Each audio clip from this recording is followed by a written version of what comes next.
beberapa hari lagi kita sama-sama merayakan HUT kemerdekaan negara Republik Indonesia yang mari kita baca dari Galatia pasal yang kelima ayat yang pertama sampai dengan ayat yang ke-15. Kemerdekaan Kristen. Supaya kita sungguh-sungguh merdeka, Kristus telah memerdekakan kita. Karena itu berdirilah teguh dan jangan mau lagi dikenakan kuk perhambaan.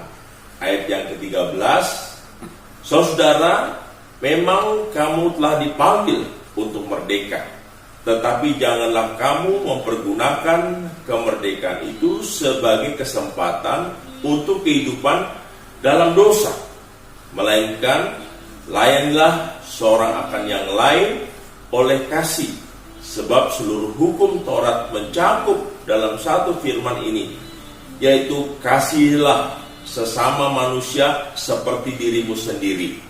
Tetapi jikalau kamu saling menggigit dan saling menelan, awaslah supaya jangan kamu saling membinasakan. Puji nama Tuhan. Kalau saudara lihat di dalam peta yang saya tampilkan di atas ini, maka Galatia itu adalah salah satu provinsi. Salah satu provinsi di mana di dalam provinsi itu ada kota-kota, yaitu Antioquia Pisidia, Iconium, Listra, Derbe, dan kota-kota lain. Jadi Galatia adalah satu provinsi. Dan jemaat di Galatia dibangun atas pelayanan misi Rasul Paulus. Sehingga Rasul Paulus memiliki peran yang sangat penting di jemaat Galatia. Oleh karena dari hasil pelayanan Paulus itulah maka jemaat Galatia berdiri. Nah, Paulus mendengar bahwa jemaat Galatia mengalami kebingungan oleh karena ada ajaran yang mengatakan bahwa keselamatan tidak cukup hanya beriman dan percaya di dalam Kristus, melainkan harus disertai dengan melakukan ritual-ritual yang mereka harus lakukan, ditambah dengan Taurat-Taurat, bahwa keselamatan itu akan sempurna jikalau mereka menambah dengan ritual-ritual keagamaan serta Taurat-Taurat.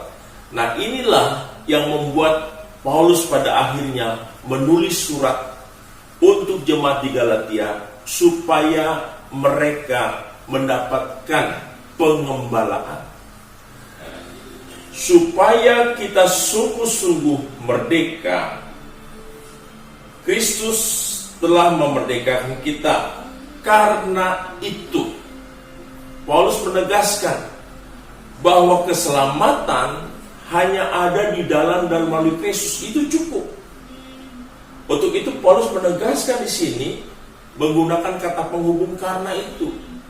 Karena Paulus menjelaskan dari ayat yang pasal yang pertama, pasal yang kedua sampai dengan pasal yang keempat, bagaimana karya Kristus yang telah dikerjakan oleh Kristus itu begitu sempurna, sehingga Kristus sudah melakukan penebusan, dan itu tidak perlu lagi ditambah dengan aturan-aturan yang ada.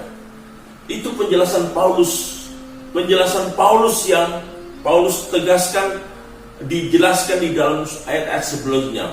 Ini membuat akhirnya jemaat di Galatia ingat kembali apa yang diajarkan oleh Paulus. Paulus menasihatkan untuk itu berdirilah teguh, jangan goyah.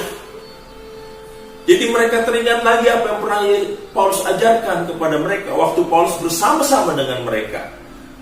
Dan tidak perlu mereka melakukan hal-hal yang membuat mereka menambah keselamatan dengan melakukan Taurat-Taurat. Sebenarnya persoalan ini bukan persoalan yang baru muncul di jemaat Galatia. Kalau kita melihat di dalam Kisah Para Rasul pasal yang ke-15, ketika terjadi sidang para rasul pada waktu itu, hal ini juga pernah terjadi di mana orang-orang Yudaisme ingin mengajarkan bahwa keselamatan itu harus disertai dengan mereka melaksanakan hukum Taurat.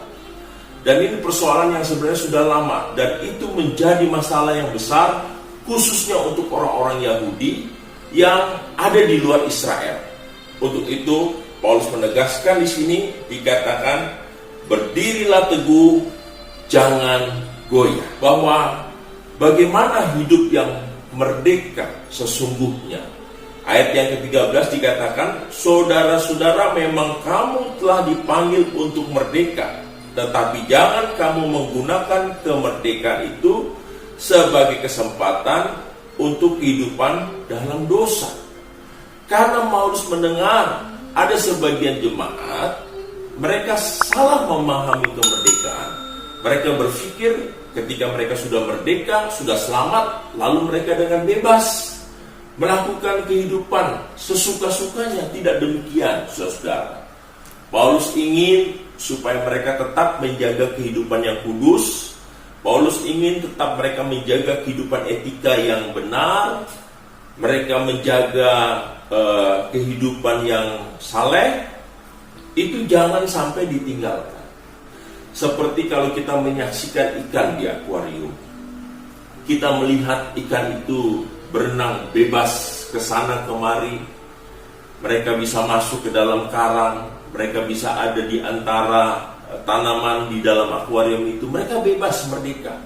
Tetapi mereka tidak bisa keluar dari akuarium karena ada batasan-batasan yang membatasi kehidupan mereka. Begitu pula di dalam kehidupan kekristenan kita. Kita merdeka, saudara. Kita bebas. Tetapi kebebasan kita bukan kebebasan yang menyalahgunakan kasih karunia Tuhan.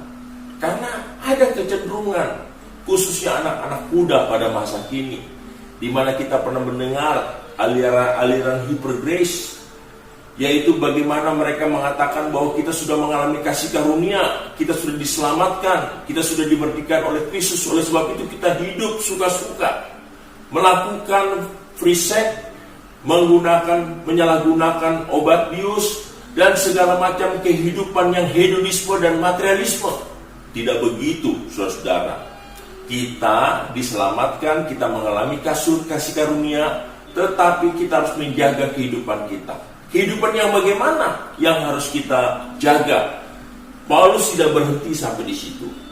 Kalau kita terus telusuri pasal yang kelima, ayat yang ke-16 sampai dengan ayat yang ke-24, Paulus menegaskan, saudara, saya bacakan di sini ayat yang ke-16, saudara, dikatakan demikian. Maksudku ialah hiduplah oleh roh, maka kamu tidak akan menuruti keinginan daging. Jadi kemerdekaan kita itu kemerdekaan di dalam roh.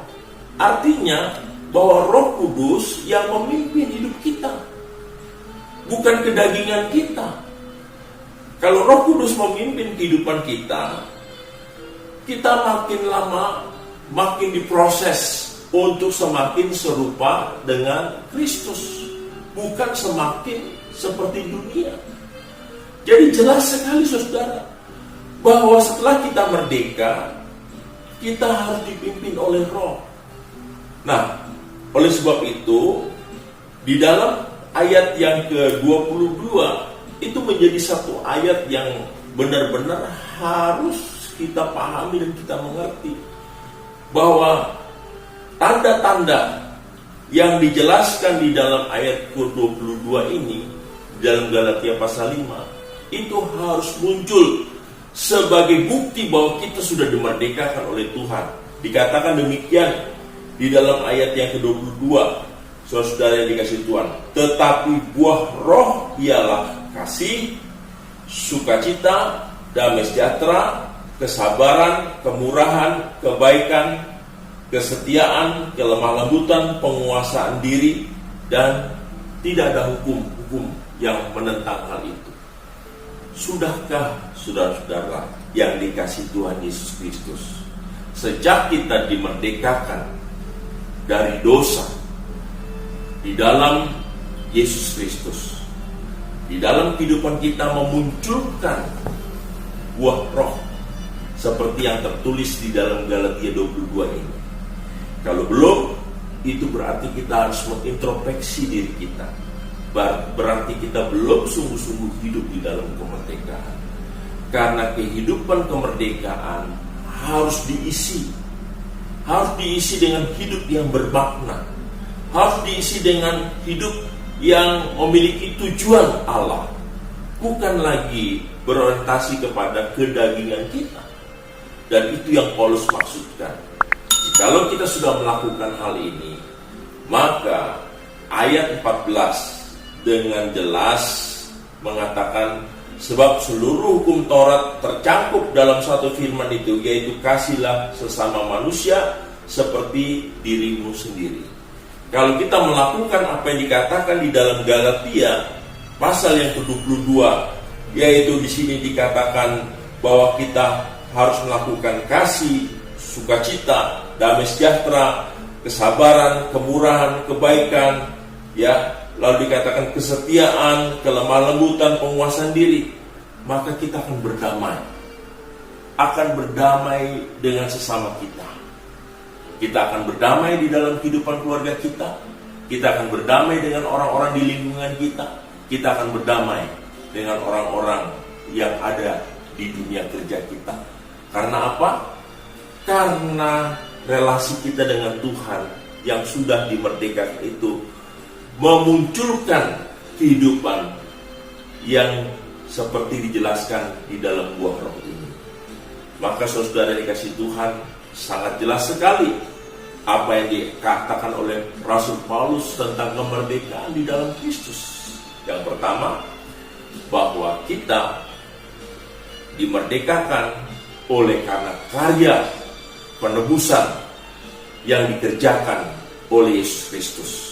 Yang kedua, bahwa kita tidak perlu lagi menambah keselamatan kita dengan hal-hal yang di luar apa yang sudah dilakukan oleh Tuhan Yesus dengan macam-macam hukum-hukum Taurat. Yang ketiga, setelah kita merdeka, kita harus mengisi kemerdekaan itu dengan hidup yang bermakna, dengan hidup yang memiliki tujuan Allah, yaitu dengan memunculkan kehidupan seperti yang tertulis di dalam Galatia 2 ayat 22 tadi. Untuk itu, saudara yang dikasih Tuhan, marilah ketika kita memperingati kemerdekaan HUT RI yang ke-75, kita juga menyadari kita sebagai orang percaya juga kita harus sudah dimerdekakan di dalam Kristus. Dan kita harus mengisi kehidupan kita supaya bermakna. Kiranya apa yang dijelaskan di dalam kebenaran firman Tuhan ini akan membawa kita untuk kita mengerti kemerdekaan di dalam Kristus. Tuhan memberkati kita melalui kebenaran firman Tuhan ini. Amin.